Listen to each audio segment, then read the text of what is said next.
या उपस्थितीमध्ये तुमच्या सगळ्यांच्या उपस्थितीमध्ये एक छोटासा कार्यक्रम या ठिकाणी होता. बांधवांनो, या परळीच्या या शहरामध्ये येत असताना अनेक विषय घेऊन या ठिकाणी मी आलो.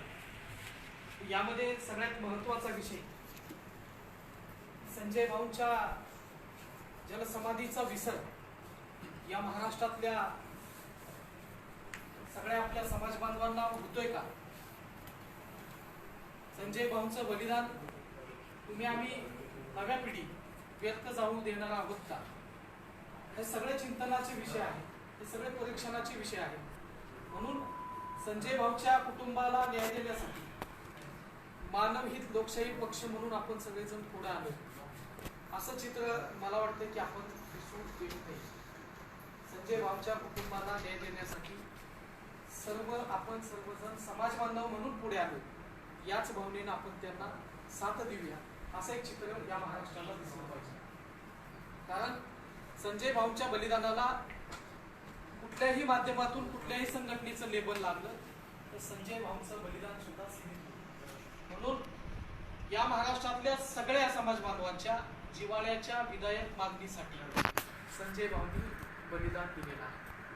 आणि मग या संजय भाऊंच्या कुटुंबामध्ये तुम्ही आम्ही सगळ्यांनी डोकावून पाहिलंय का?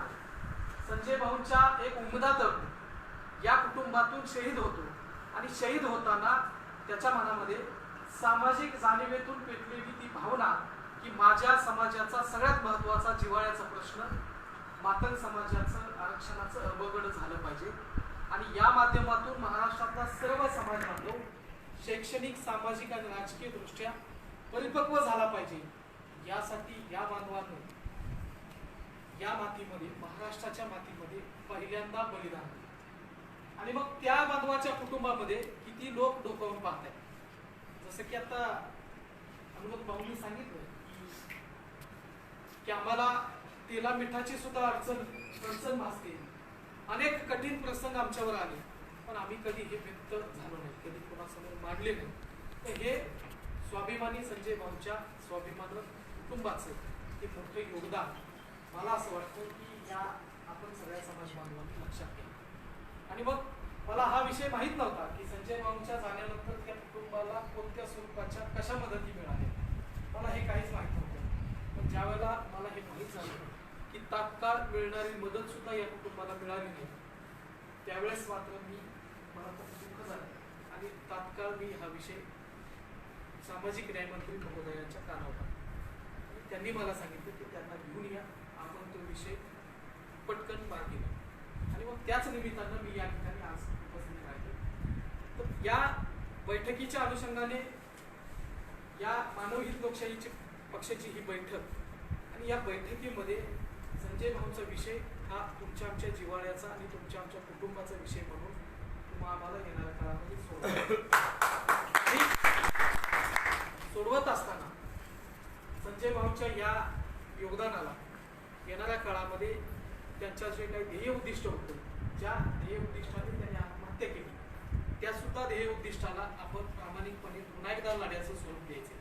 तर ही बैठकीचा महत्त्वाचा पहिला विषय आपण सगळ्यांनी समजून घ्यावा. दुसरा विषय या बैठकीच्या निमित्तानं आहे की समाजाची प्रगती आणि समाजाची अधोगती हे तुमच्यावर आणि माझ्यावर अवलंबून आहे.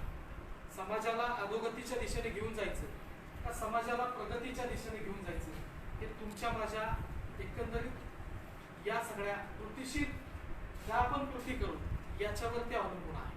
आणि म्हणून मला असं वाटतंय की आजपर्यंत महाराष्ट्रामध्ये मातंग समाजाच्या विविध अशा संघटना या महाराष्ट्रामध्ये समाजाच्या भावनेचे जिव्हाळ्याचे विषय घेऊन मोठ्या पद्धतीचं काम उभं करत आहे. पण या 70 वर्षामध्ये समाजातल्या एकाही जिव्हाळ्याच्या मागणीला यश मिळालेलं नाही. आणि मग हे यश मिळवून देण्यासाठी, या यशाच्या दिशेने वाटचाल करण्यासाठी तुम्हाला पुन्हा एकदा सगळ्यांना या महाराष्ट्राच्या मातीमध्ये पुन्हा एकदा नव्यानं नवे विचारातून एक मोठी वाटचाल, एक मोठं काम या महाराष्ट्रामध्ये उभं करायचं. तर हे सगळे महत्त्वाचे विषय घेऊन या अनुषंगानं ही बैठक या ठिकाणी उपस्थित आहे.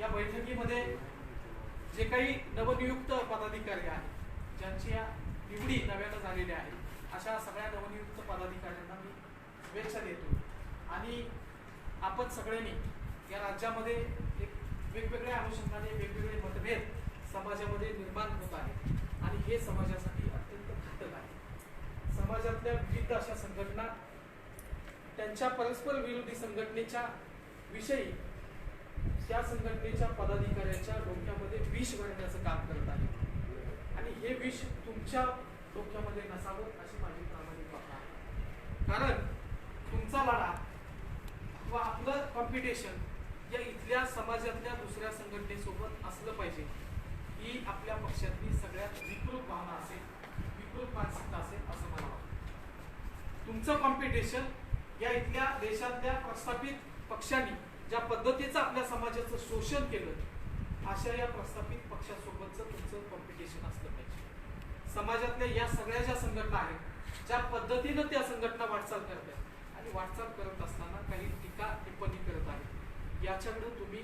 मोठ्या मनाने दुर्लक्ष करा. हे सगळे विषय सोडून द्या. कारण आपल्या समाजामध्ये जन्माला आलेला आपल्या समाजातला रक्तमासाचा आपला माणूस हा तुमचा आमचा संघटनात्मक किंवा राजकीय पातळीवरचा दुश्मन होऊ शकत नाही.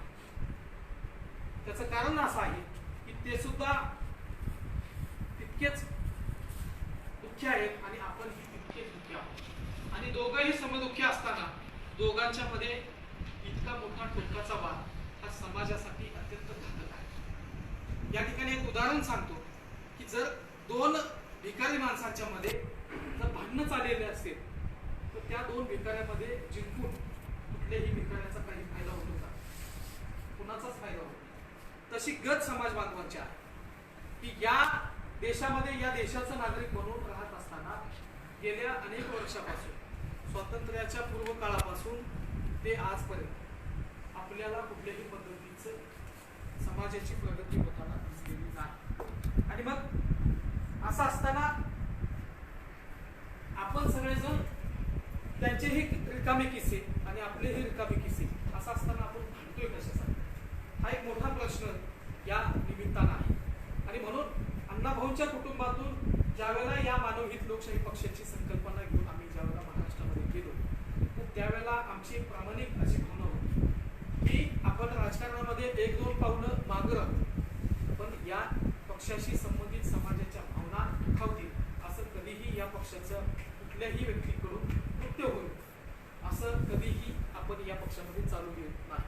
म्हणजे ही अत्यंत प्रामाणिक भावना घेऊन आपण महाराष्ट्राच्या विविध अशा भागामध्ये विदर्भाच्या सगळ्या अगदी कानाकोपऱ्यामध्ये मी जाऊन आलो, अनेक वेळा जाऊन आलो आणि मी सगळ्या समाज बांधवांच्या भावना अपेक्षा जवळून जाणलेल्या आहेत. त्यांच्या त्या झोपडीमध्ये पडक्या मोडक्या तुटक्या अशा झोपडीमध्ये मी जाऊन अनुभवलेला आहे की समाजाला मानवहित लोकशाही पक्षाकडून खूप अपेक्षा आहे. म्हणजे महाराष्ट्रामध्ये आता विश्वासाचं घर आणि विश्वास आणि आधाराचं एक ठिकाण म्हणजे मानवहित लोकशाही पक्षाकडे सगळेजण पाहत आहेत आणि त्याला टिकवून ठेवण्याचं काम जितकं माझं आहे तितकंच तुमचं आहे. म्हणजे मी राष्ट्रीय अध्यक्ष आहे आणि मी कसं वागलं पाहिजे, माझे कपडे कसे असले पाहिजे किंवा माझं बोलणं कसं असलं पाहिजे यावर मानवहित लोकशाही पक्ष डिपेंड नाही. पण माझ्या सहित अगदी गावच्या शाखाध्यक्षापर्यंत शेवटच्या तळागाळातल्या कार्यकर्त्यापर्यंत प्रत्येकाची ही जबाबदारी आहे की त्याच्या वागण्यातून त्याच्या बोलण्यातून त्याच्या सगळ्या व्यवहारातून मानवहित लोकशाही पक्षाची प्रतिमा अवलंबून आहे. आणि म्हणून हे खूप मोठं जबाबदारीचं काम या राज्यामध्ये तुम्हाला करायचं. पण हे सगळं करत असताना आपल्या समाजामध्ये काही विकृत लोक समाजातल्या काही तरुण बांधवांच्या जे नव्यानं या सामाजिक चळवळीमध्ये नवी विचार नवरक्त घेऊन सामील होत आहे अशा या नव्या तरुणांच्या मार्गी भटकवण्याचं आणि त्यांच्या डोक्यामध्ये विष पेरण्याचं काम या राज्यामध्ये होताना दिसत आहे. मला सुद्धा मी कधी या विषयावर व्यक्त होत नाही पण जसं मातीचं प्रकरण मी पाहिलं की खूप वाईट गोष्टी या मातीच्या निमित्तानं मला अनुभवायला मिळाल्या आणि कुणाकडून तर माझ्याच समाज बांधवांच्या. आणि हे असं व्हायला नाही पाहिजे. त्यांनी मला माझं समजलं पाहिजे आणि मी त्यांना माझं समजलं पाहिजे आणि हा माझा समाज म्हणून अशी मला खूप वेळा माझ्या मनाला खूप वाटतं आणि याच अनुषंगाने मी महाराष्ट्रातल्या काम करतो. पण काम करत असताना मी काही संघटनाचे काही पदाधिकारी माझ्याकडे प्रचंड देशभावनेने वागतात. काही जिल्ह्यामध्ये काही गेलो आणि मी पाहिलं की ते माझ्या जवळ सुद्धा यायला नाही. म्हणजे ज्यांना मी कधी अनुभवलं नाही, मी ज्यांच्याशी कधी माझं बोलणं सुद्धा नाही किंवा त्यांनी मला कधी अनुभवलं नाही, मी त्यांचं कधी परिस्थितीत कधी वागणं केलं, त्यांनीही माझं कधी केलं. पण असा माझ्याच जातीचा, माझ्या समाजात माझ्यासारखा जन्म घेणारा, माझ्याच समाजाचा एक घटक माझ्याकडे प्रचंड द्वेष भावना, कुठली अशी त्याच्या मनामध्ये कोणती अशी चीड त्याच्या मनामध्ये आहे, मला याचा आश्चर्य वाटतो. आणि ही चीड तुमच्या मनात नसली पाहिजे. तुम्ही सुद्धा म्हणजे माझ्याबद्दल नाही, तुमच्या परस्पर विरोधी संघटना ज्या आपल्याला विरोधक समजतात त्या नेत्यांच्या किंवा त्या पदाधिकाऱ्यांच्या बाबतीत तुमच्या मनात सुद्धा द्वेष भावना नसते. हे माझं तुम्हाला कळकळीची या बैठकीचा अध्यक्ष मी सुद्धा त्याच मानसिकतेनं या महाराष्ट्रामध्ये काम करू नका. मी सुद्धा एक स्वच्छ देशीचा लवचिक चालवायची मुक्ताबाईचा आणि आता लढा घेऊ, तो प्रामाणिक लढा या सगळ्या चालू, तोच प्रामाणिक लढा त्याच प्रामाणिक घेऊन गेलं पाहिजे अशी माझी तुमच्याकडून अपेक्षा आहे. आणि याच अपेक्षेनं आपल्या या मानवी पक्षाला अण्णाभाऊंच्या कुटुंबाचा आहे, अण्णाभाऊ साठेंचं गाव आहे, अण्णाभाऊ साठेंच्या वारसाचं वलय आहे. या पक्षामध्ये या पक्षाची उभा सांभाळणाऱ्या साठेंच्या सून आहे, अण्णाभाऊ साठेंच्या नाती आहे, अण्णाभाऊ साठेंचं सगळं या सगळ्या पक्षाच्या एकंदरीत हिताचं आणि या पक्षाच्या माध्यमातून त्या अपेक्षित असलेल्या समाजाला न्याय देण्याची भावना घेऊन या महाराष्ट्रामध्ये माझ्यासारख्या अण्णाभाऊच्या कुटुंबातल्या सदस्यांना ताकद देण्याचं आणि बाळापूर जाऊन दड म्हणण्याचं काम अण्णाभाऊच्या आणि मग इतकं मोठं व्यापक या पक्षाला नाव लाभलेलं आहे. ही सगळी माणसं संजय भाऊंच्या स्वतः कुटुंबात आपल्या पक्षाला शुभेच्छा देत आहे, या पक्षाच्या सोबत आहे. आणि ही खूप व्यापक भावना देशपिता लवजी साळवेंचं सुद्धा कुटुंब आपल्या सोबत आहे. बाबासाहेब डॉक्टर बाबासाहेब आंबेडकर, बाबासाहेब भोसलेंचे सुद्धा कुटुंब जे त्यांचे जे पुतणे आहेत त्यांनी सुद्धा आपल्या पक्षाला सोबत आहे, पक्षामध्ये पर घेऊन ते काम करत आहेत. हे सगळं असताना आपण कुठेही कमी पडू नये, तुमच्यावर सुद्धा सगळे जबाबदारी आहे की या पक्षाची प्रतिमा या राज्यामध्ये कुठेही खराब होईल. मी ज्या वेळेला 1 ऑगस्टला आपण सगळेजण देशामध्ये आणि या राज्यामध्ये अण्णाभाऊंचं जन्मशताब्दी वर्ष मोठ्या उत्साहात साजरं होत होतं, पण याच महाराष्ट्रामध्ये अण्णाभाऊंच्या नावाची पाठी लावण्यासाठी वाशिम मध्ये एका तरुणाला स्वतःचा जीव गमावला. म्हणजे एकीकडे अण्णाभाऊंचं जन्मदिवस, जन्मशताब्दी वर्ष आणि त्या तरुणाचा अण्णाभाऊ साठेंच्या नावाची पाठी लावण्यासाठीचा दिवस. हे खूप वाईट समीकरण मी पाहिलं आणि माझ्या मनामध्ये खूप तळमळ, खूप दुःख वाटतं, म्हणणं सुन्न झालं. जो काही उत्साह, जो काही आनंद होता त्या आनंद सगळा निघून गेला. आणि मी पाहिला तो व्हिडिओ, तुम्ही सगळ्यांनी बघितला असेल, तरुणाची ज्या पद्धतीनं हत्या होत होती, तो तरुण त्या नालीमध्ये अडकला होता, त्याच्यात ते डोक्यात दगड घालून ठिकाणी जाऊन आलो, मी पाहिलं ते. हे सगळं समाजामध्ये घडते, घडवून आणलं जाते आणि याला इथल्या प्रशासनाचं आणि इथल्या प्रस्थापित लोकांची ताकद मिळते. हे होतंय, हे 21व्या शतकात होते. इथं संजय भाऊंचं बलिदान समाजासाठी व्यक्त जाते, हे 21व्या शतकात होते. याची जाणीव तुमच्या मनामध्ये असली पाहिजे आणि तुम्ही सुद्धा कुठलंही काम करत असताना स्वतःला सांभाळून केलं पाहिजे.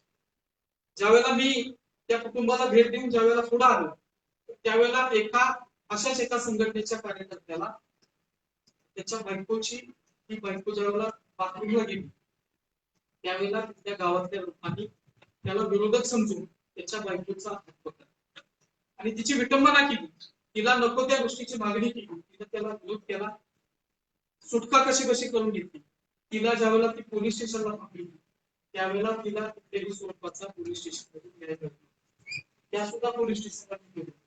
पुन्हा तिथून पुढे ज्यावेळेला मी एका दिवसामध्ये 3 घटना अशा अनुभवल्या की त्या घटनेतून बरंच काही या बैठकीमध्ये तुम्हाला सांगितलं, कारण तुम्ही सुद्धा महत्वाच्या पदावर काम करता आणि तुमची ज्यावेळेला काम करत असताना तुम्ही काही सत्य गोष्टी घेऊन असत्य गोष्टीवर धाव घालत असता आणि त्याच्यामुळं तुमच्या प्रामाणिक भावना असताना सुद्धा तुमचे विरोधक निर्माण होत असतात, जे तुम्हाला सुद्धा माहित नसतात. आणि मग ते विरोधक या देशामध्ये इतकं भयानक आणि गलिच्छ असं राजकारण आहे की विरोधकाला विचारानं संपवणं किंवा स्वतःचं काम वाढवून संपवणं ही पद्धत या भारतामध्ये नाही. विरोधकाला चारित्र्यहीन करणं, विरोधकाची संपत्ती हडपणं किंवा मग शेवटी पर्याय नसेल विरोधकाला संपवणं ही पद्धत या भारतामध्ये आहे. म्हणून तुम्ही आम्ही सगळेजण उपेक्षित समाज बांधव या गरिबीतून पुढच्या दिशेने वाटचाल करत असताना स्वतःला सांभाळून त्यावेळेला या महिलेचं प्रकरण भेटून मी ज्यावेळेला पुढे आलो तो उबाळे नावाच्या एका कुटुंबामध्ये भेटली. तो उबाळे तिथल्या गावातल्या जिल्हा परिषदच्या सगळ्या सर्कलमध्ये आपल्या समाजाला सगळे मिळवून देणं, तिथल्या प्रस्थापितांसोबत वाद घालणं, सतत असा डॅशिंग एक कार्यकर्ता मी पाहिला. त्याला सुद्धा असा त्यांचा मृत्यू असा खून करण्यात आला, त्या खुनाला कुणी मदत नाही म्हणजे इतकं सगळं प्लॅनिंग बद्दल ते सगळं केलं. त्या माणसाचा ऍक्सिडेंट घडला आणि काही तुम्ही कितीही त्याच्यावर संशय निर्माण केला तर तो ऍक्सिडेंटच वाटतो, खून कधी कुठेच वाटत. फक्त त्या कुटुंबाला आणि तिथल्या आसपासच्या लोकांनाच माहिती आहे की हा खून झाला. म्हणून हे सगळं का सांगतोय की हे सगळं या महाराष्ट्रामध्ये घेऊन आणलं जातं. जो कोणी या व्यवस्थेला विरोध करतोय त्याच्या विरोधामध्ये हे सगळं घडवलं जातं.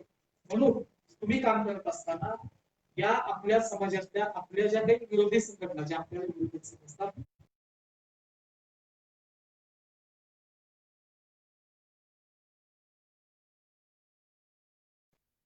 त्यांना सोडा आणि पुढे वाचा. इथं तुमचा मोठा विरोध मोठ्या ताकदीनं इथली सगळी सत्ता इथली सगळी सिस्टम ताब्यात घेऊन तुम्हाला कुठे संपवायचं आणि कुठे उचलायचं हे त्यांच्या हातात आहे. असा एक मोठा विरोधक या देशामध्ये ऑलरेडी पिढ्यान तयार आणि त्यालाच विरोधक समजून तुम्ही काम करायचं. आणि इथल्या समाजाचे आजपर्यंत जे काही हक्काधिकार इथं अडवून ठेवले होते ते हक्क अधिकार हिसकावण्याचं मोठं काम हे काही छोटं काम आहे असं समजतोय असं नाही. हे खूप मोठं व्यापक काम तुम्हाला हे सगळं करत असताना तुम्हाला तुमच्या कुटुंबाला जसं संजय भाऊनी अहमद भाऊनी सांगितलं की कुटुंबाला आणि तुम्हाला सांभाळून करायचं. कुटुंबातल्या तुमच्या नव्या पिढीला सुद्धा त्याची सुद्धा शिक्षणाची जबाबदारी सुद्धा घ्यायची. हे सगळं करून तुम्हाला या सगळ्या चळवळीमध्ये तन मन धनाने मोठ्या ताकदीने काम करायचं. हे सगळं करत असताना येणाऱ्या काळामध्ये आपल्या पक्षाच्या ज्या काही पद्धतीने वाटत आहे किंवा यशस्वीच्या दिशेने आपण वाटचाल करू हे सगळं तुमच्या कामावर डिपेंड आहे. मला असं वाटतं की आम्ही 2 वर्षामध्ये या महाराष्ट्राच्या 31 जिल्ह्यामध्ये आपण काम केलं आणि ते फक्त असं कसं नाही, आपले सगळे पदाधिकारी वेल एज्युकेटेड आहेत, कुणी पत्रकार आहे, कुणी प्राध्यापक आहे, कुणी शिक्षक आहे, असे सगळे लोक चांगले लोक ज्यांना कुणालाही या सामाजिक चळवळीच्या कधीच नादी लागू नये त्याच्यापेक्षा आपलं घर बोलू असे सुद्धा लोक आपल्या पक्षासोबत म्हणजे कुठल्याही संघटनेत कधीच गेले नव्हते पण ते सगळे लोक महिला सुद्धा आपल्यासोबत जोडत आहेत. म्हणून या पक्षाला येणाऱ्या काळामध्ये खूप मोठं भविष्य निर्माण होण्याची शक्यता आता झालेली आहे आणि हे सगळं तुमच्या काम करण्याच्या ताकदीवर बळावर आणि पद्धतीवर अवलंबून. इथल्या प्रस्थापित पक्षांनी आजही आजच्या घडीला या आपल्या पक्षाची दखल घेतलेली आहे. तुम्हा आम्हाला किमान मित्र पक्ष म्हणून मागच्या विधानसभा लोकसभेच्या निवडणुकीत सोबत घेतलेला आहे. आता तुमच्या आणि माझ्यावर डिपेंड आहे की आपण या सगळ्या एकंदरीत मित्रत्वाचा फायदा कसा घ्यायचा आणि समाजाच्या आजपर्यंतच्या सगळ्या मागण्या कशा मान्य करायच्या हे सगळं तुमच्या आमच्यावर डिपेंड आहे. आता अनेक विषय जसा संजय भाऊचा विषय आहे तो आपण सगळ्यांनी मिळून प्रामाणिकपणे समाजाचे संजय भाऊ शहीद संजय भाऊ म्हणून आपण तो सोडवायचे हा एक विषय. त्याच्यानंतर महामंडळाच्या विषयाच्या अनुषंगाने चर्चा. आता अण्णाभाऊंना जो काही पुरस्कार मिळण्याच्या जे काही आता एका वर्षादरम्यान त्याच्या अलीकडच्या जी खूप वर्षापासूनची चळवळ त्या महाराष्ट्रामध्ये आहे की अण्णाभाऊंना पुरस्कार मिळावा, देशाचा सर्वोच्च नागरिक पुरस्कार मिळावा म्हणून खूप लोक चळवळीने त्याच्यात पाहतात. याच बरोबर पुन्हा नवीन एक विषय आहे की जसं बाबासाहेबांच्या नावाने एक ट्रेनिंग रिसर्च सेंटर सुरू आहे तसंच अण्णाभाऊंच्या नावावर असा पण एक नवीन विषय निर्माण झाले. त्या विषयाच्या अनुषंगाने काही लोक काम करतात. पण पुन्हा गायरान जमिनीचा एक विषय आहे. समाजावर होत असलेले हत्येचे असे विषय आहेत, म्हणजे सगळे विषय घेऊन आपण काम करतो. पण मला असं वाटायला लागलं की आपण एक एक विषय घेऊन काम करतो. आणि म्हणून आता सगळ्यात महत्वाचा या राज्यातील शासनाकडून मला स्वतःला शब्द दिलेला सगळ्यात महत्वाचा एक विषय आहे, तो म्हणजे अण्णाभाऊ साठे, जे गेल्या 6 वर्षापासून बंद आहे. या महाराष्ट्रातले अनेक युवक, अनेक ज्येष्ठ लोक, अनेक महिला या महामंडळामध्ये त्यांच्या त्यांच्या जिल्ह्यांमध्ये विभागामध्ये फाईल दाखल करून 6 ते 6 वर्षापासून डोळे लावून आहे की महामंडळ कधी सुरू होते आणि या महामंडळामध्ये असलेली फाईल कधी, म्हणजे खूप भयानक आहे. यासाठी मला अनेक ठिकाणाहून अनेक फोन येतात आणि मग मला असं वाटतं की आपण एक एक विषय आपण घेऊन पुढे जाऊ. पण आता आपण संजय भाऊंचा विषय उद्या मला असं वाटतं बऱ्यापैकी मिटण्याची शक्यता आहे. त्याच्यानंतरचा आपला महाराष्ट्रातला विषय असेल तो म्हणजे महामंडळ बचाव मोर्चा, जे ज्याला अण्णाभाऊ साठेंचं नाव, म्हणजे ज्यावेळेला हे बॅन होणार आहे किंवा बंद होण्याच्या मार्गावर आहे, मला माहिती मिळाली की हे बंद होण्याच्या मार्गावर आहे. अण्णाभाऊ साठे महामंडळ बंद होणे म्हणजे समाजातल्या आपल्या तळागाळातल्या समाज बांधवांचा आर्थिक आधार संपुष्टात येईल. त्याच्या पलीकडे जाऊन सत्यशोधक लोकशाही अण्णाभाऊ साठेंचं नाव असलेलं एक मोठं व्यापक असं नाव असलेलं अण्णाभाऊ महामंडळाशी समाजाच्या भावना जोडलेल्या आहेत, कारण त्याला अण्णाभाऊंचं नाव.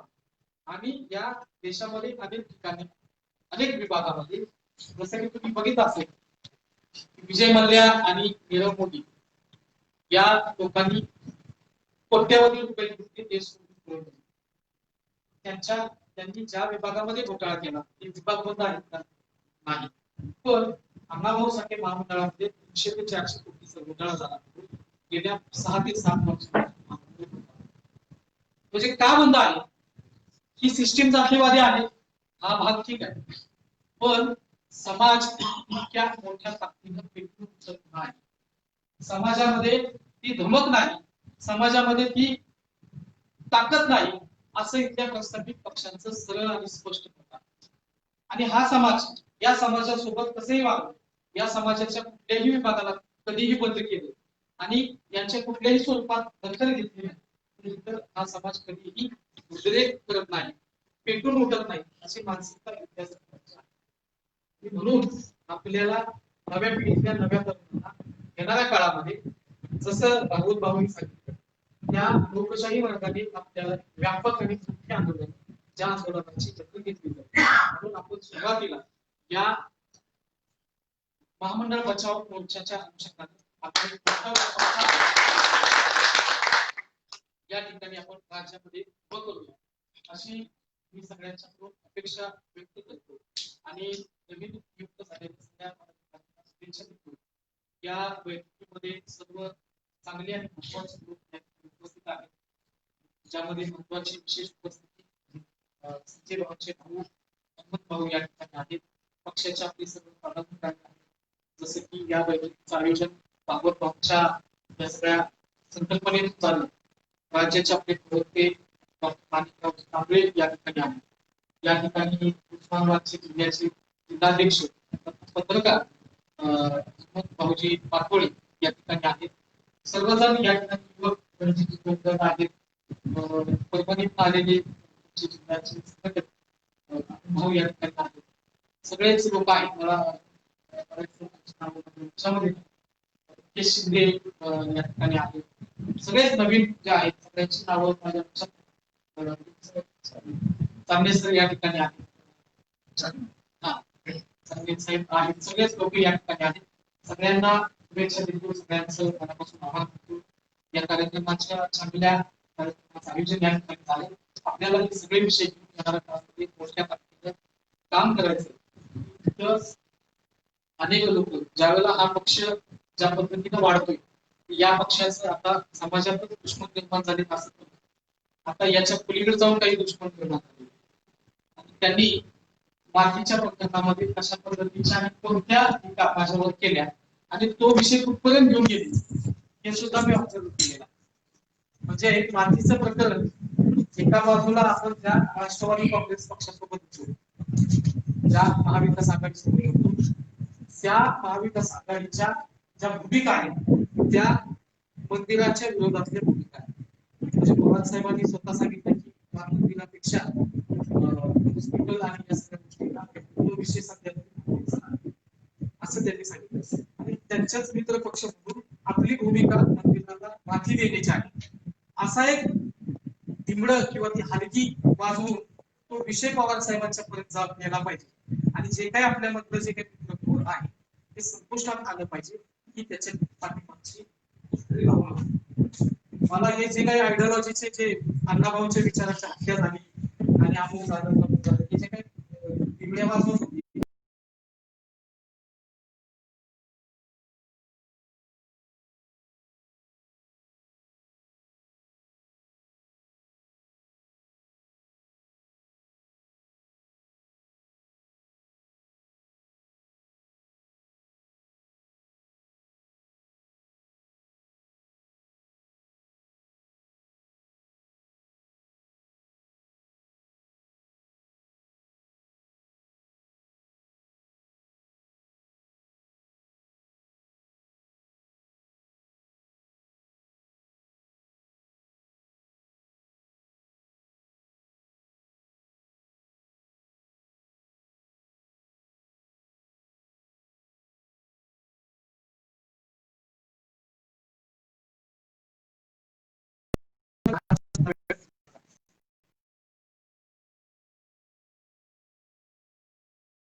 असतात त्यांना वाटतं की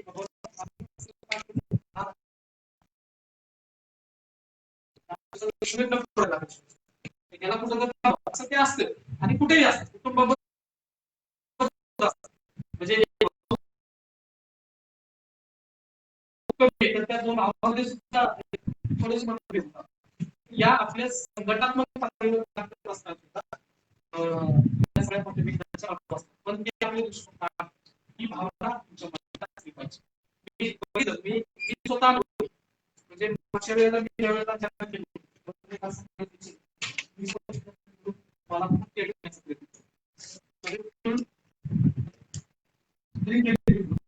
त्यांनी मला तशा घटनेला नाही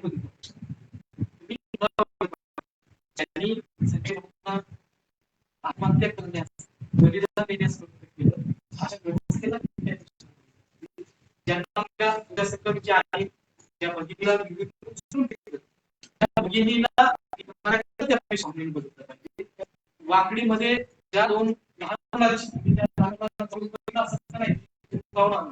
ते कुटुंब बघून आले त्या दोन मुलांना त्या लोकांना महाराष्ट्रात सगळ्या त्या शाळेत लोकांच्या लोक जेव्हा त्या गावात वाजत गाजत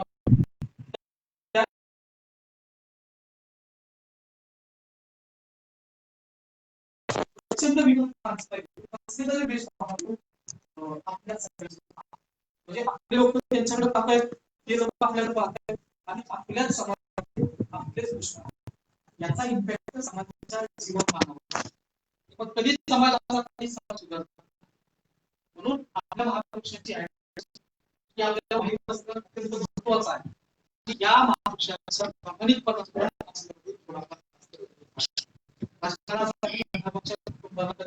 महाराष्ट्रात एवढं वृद्ध बालक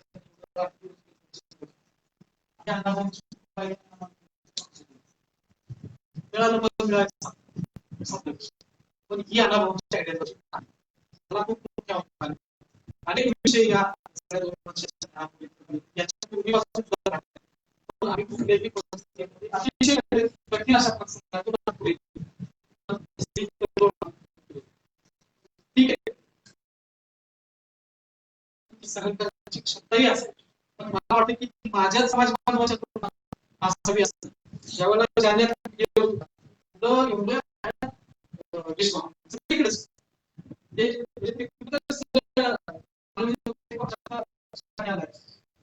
संघटना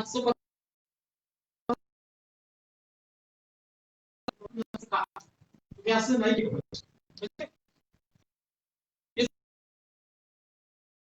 आपण सगळ्यांनी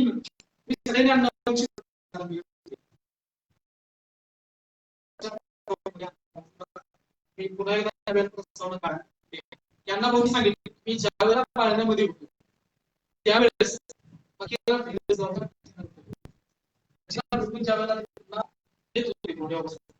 त्यावेळेला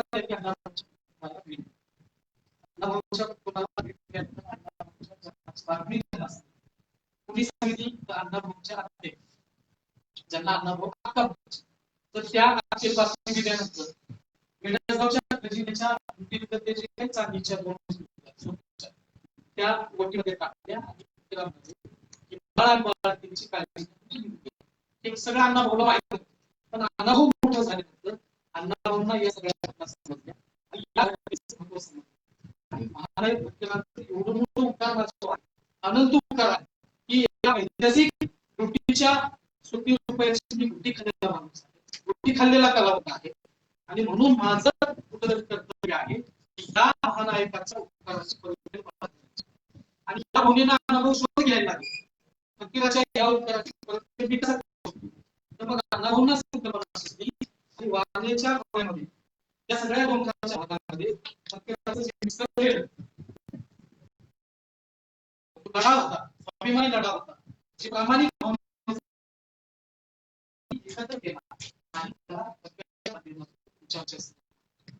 त्यांना भाऊची भावना काय होती लिहिताना की हा फकीरा माळा आहे ज्याच्याबद्दल मी लिहितो तो सगळं समजत कुठेही जाती धर्माचा असेल तो माझा आहे आणि तो माझा आहे याच म्हणून या ठिकाणी अण्णाभाऊच्या या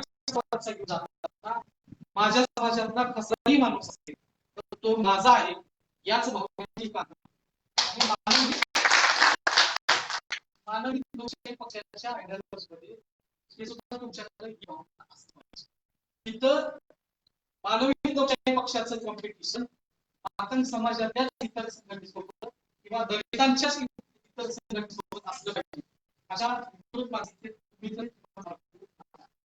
व्यापक भावना आणि व्यापक दृष्टिकोन घेऊन आपण इथल्या प्रस्तावित पक्षांनी कुठल्याही पक्षाने त्या पक्षांनी कशा पद्धतीचं आपलं खच्चीकरण केले सामाजिक खच्चीकरण शैक्षणिक खच्चीकरण समाजातील तळागाळातील लोकांच्या अवस्था पाहतात त्याच्यामध्ये अनेक लोक असे आहेत की स्वतः गरबी सांगायचं की तुम्हाला सांग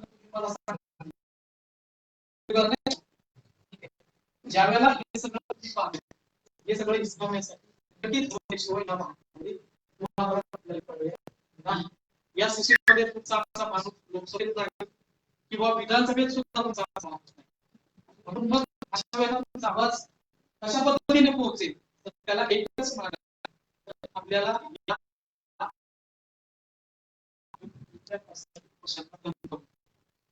आणि मग धमकावण्यासाठीचा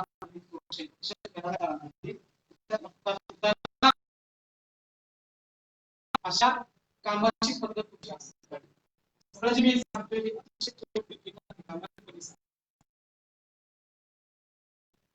या राज्यामध्ये येणाऱ्या काळामध्ये ही भावना घेऊन जर काम उभा केलं तर मला वाटतं की तुम्हाला ज्यावेळेला मी हे सगळं उभं केलं त्यावेळेला माझी किती वाईट अवस्था होती माझ्याकडे काही साधन नव्हती किंवा कुठली साधन नव्हती त्याच्या प्रसंगामुळे हे सगळं मी उभा केलं त्याच्यामध्ये कुटुंबाचं स्वाभिमान सुद्धा जिवंत ठेवण्याचं काम कशा पद्धतीने केलं असं मला वाटतं येणाऱ्या काळामध्ये याच्यावर आपल्या मानवी पक्षाच्या याच्यावर आपले पुस्तक सुद्धा त्याच्यामध्ये या सगळ्या गोष्टी काय काय गोष्टी विशेष जसं अजून यांना ते